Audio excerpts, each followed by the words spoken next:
وأصحابه وبارك وسلم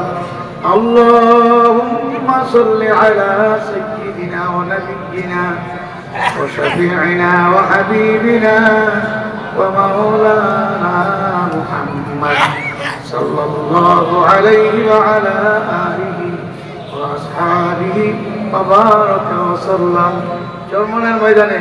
যাওয়ার নিয়ত কারা কারা করতে পারি নারে তাকবীর সবাই নিয়ত করেন একটু নেক কাজ করার নিয়ত করলে সওয়াব আছে ঠিক না ঠিক একটু চেষ্টা করবেন পারে হওয়ার জন্য বলে আমার ব্যবসা আছে কাজ আছে চাকরি আছে